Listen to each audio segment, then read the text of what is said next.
Alright. Hello, hello, it's Kobe Pope, aka Big Bad Wolf, or however you know me, Fit Wolf Kobe, yada yada yada, whatever aliases you know me by. Just jacked up the vehicle and taking out the wheels, redoing the rotors. So yeah, first things first, before you actually jack up a vehicle, well, this vehicle is 2017 Camaro SS 1LE. The frame is a pinch weld, so if you were to jack it up with any regular jack, it would actually damage it. So what I have here, some jack pads where the jack would rest on here and would pump up. And then I put some floor jacks down at the bottom. I think they're 2-ton or 4-ton jacks. I have 2 of them down on each side because I have to switch over the rotors because I have them on the wrong side. And then I actually have my car sitting on ramps on the front. Very secure. My wheels are actually resting in this little loop down here, so it won't roll off. God damn, my car. I can tell that these are so bad because of all the brake dust I'm getting all on my wheels, so that's how you know it's time to change. Right now, just removing the tires.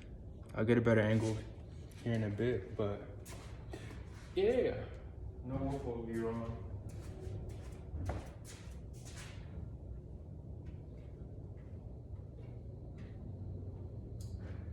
I'm gonna take it off in a triangle formation, star formation, just so it comes off evenly. I can tell the security is good because how much effort I have to put in to take these off. I don't have too much air off the ground, but it's all good.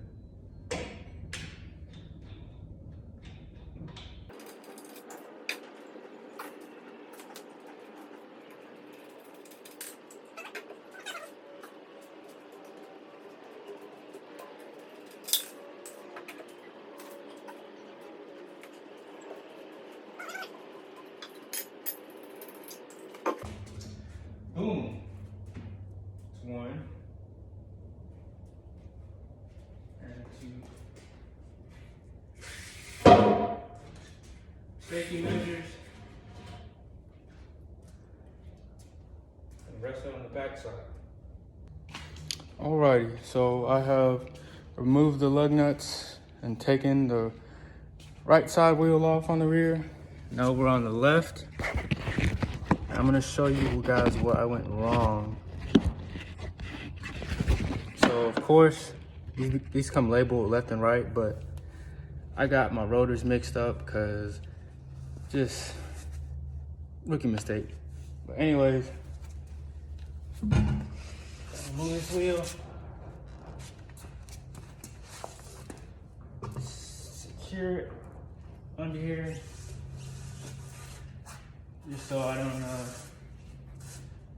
have the car topple on me, you know. But if you can see the direction that these are facing, the way that the manufacturer designed them, they actually designed them to show. So there's like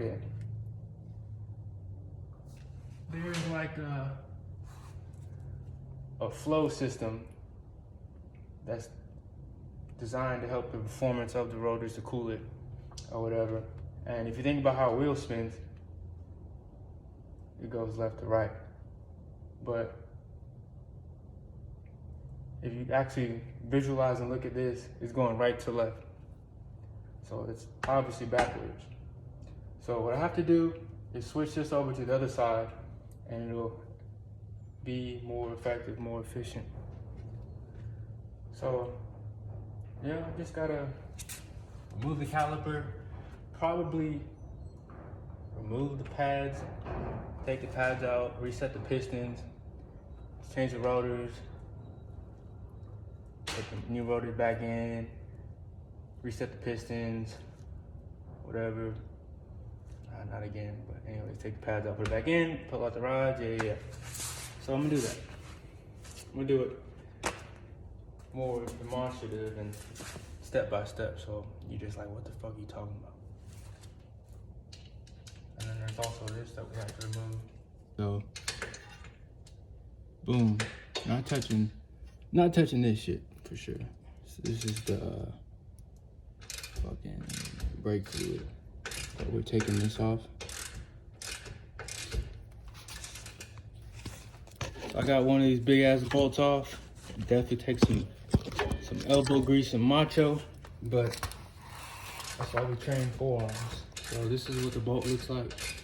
There's two, one at the top and one at the bottom. Actually, and that will be the final step to getting the caliper off.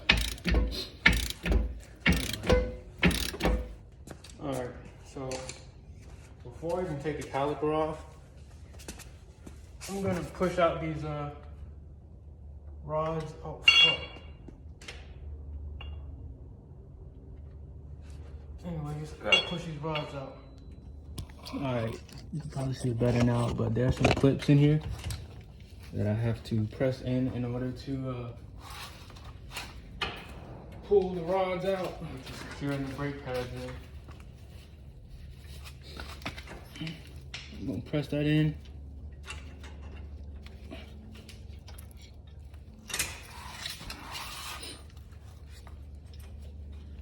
Finish getting these rods out.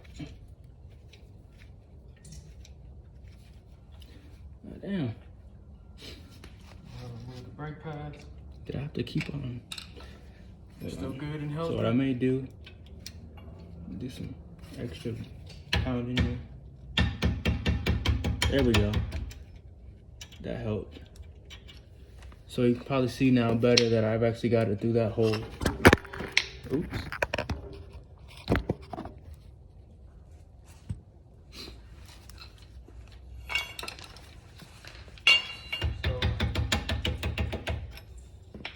Boom.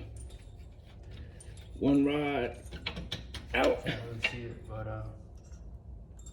these are two rods that'll go into the caliper and be secured in these little loops to hold in the brake pad. So now we're removing the caliper. And you don't want to let the caliper hang, otherwise you'll damage the brake line. We have to remove this bolt out. There's a bolt right here, which holds the rotor in place. I wonder if I can use this. Nope, of course. So now from this point, all I have to do is disengage the e-brake, and then this will come off easily. But now we're gonna go to the other side. I'm not gonna record that, but yeah, you'll see how it looks finished. We've got the direction of the rotor corrected. Now we're gonna reattach the brake caliper, slip in the pads, re-grease the pads, re-grease the rods, clip it, and put the wheel back on. Pretty simple.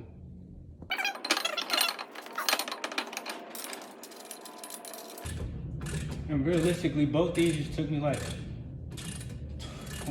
15-20 minutes. But depending on how difficult it is to get it off, time will vary.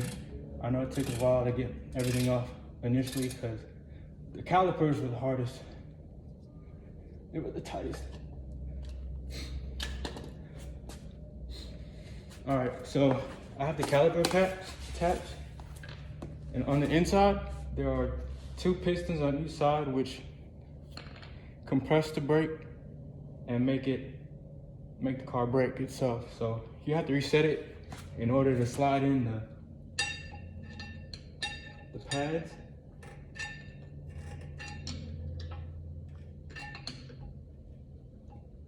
I pressed in both sides.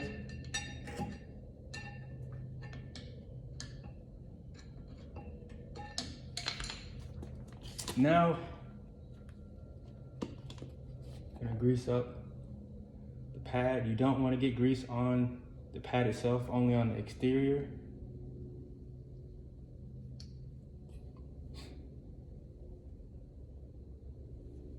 And now we slide this bad boy in.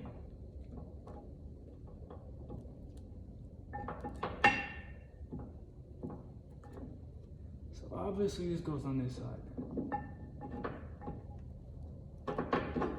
Yep. Uno. This is actually really simple once you get past deconstructing the car.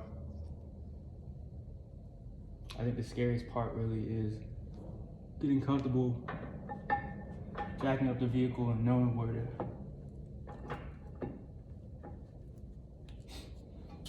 to jack it up, and actually just trusting your tools. So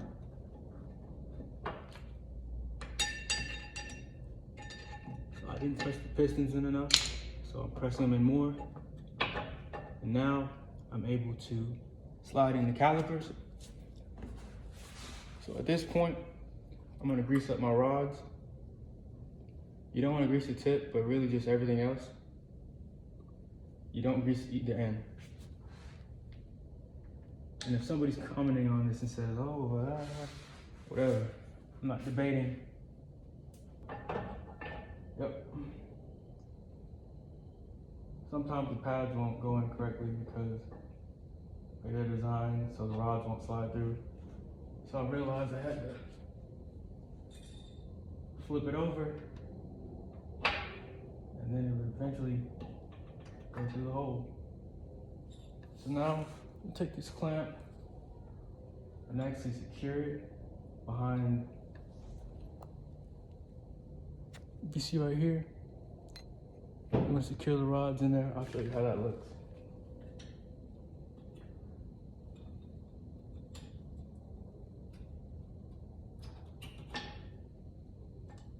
There's Uno.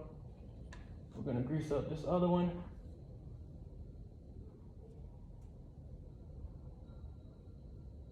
Grease it up real good.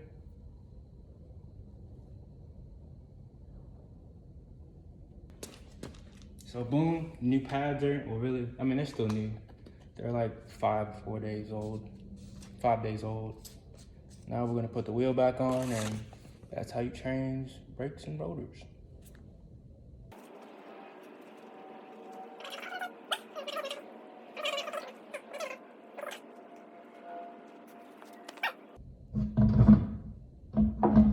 So there's a method to equally, all right. If you look and see, I threw my wheel on, but of course, the weight is shifting and it's standing at an angle. So, something I've discovered is to kind of go in a star formation. So press down the wheel. You can start on one point. Tighten it as much as you can. Go across. So boom, boom. And we're gonna go right.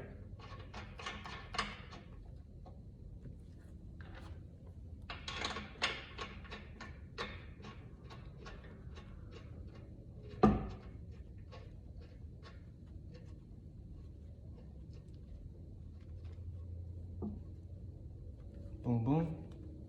We're gonna go across. And really, it's not as tight as I like it to be, but shit. Now it's flat on.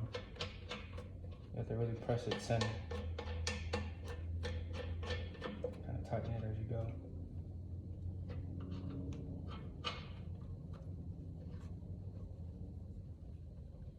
I mean, really, it doesn't matter how you do it as long as you make sure it is flat on when you're pressing it and just kind of separate it out. But I feel like doing a star formation evenly distributes the weight.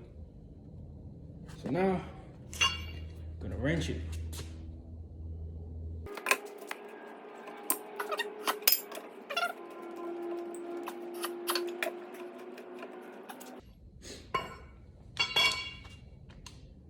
And there we go.